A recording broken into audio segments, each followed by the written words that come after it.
Juji to nang phan sim be alam the do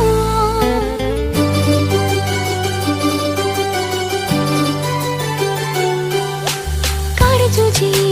to nang phan sim be alam the do chong sine nang kang hom te pi si puji ne fa nang le ne kang hom te senga rong ji kai ke kisum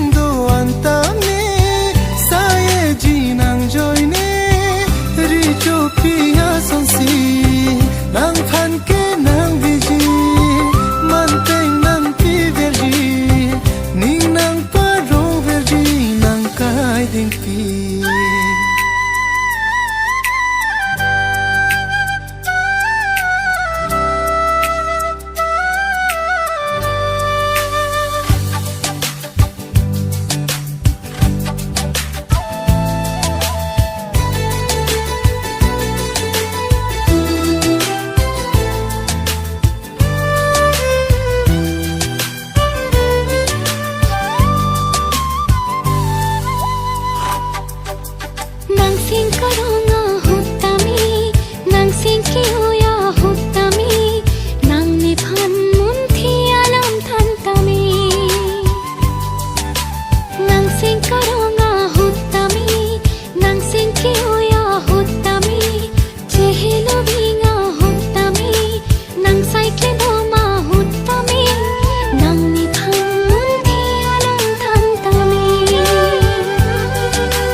ke klem ahutame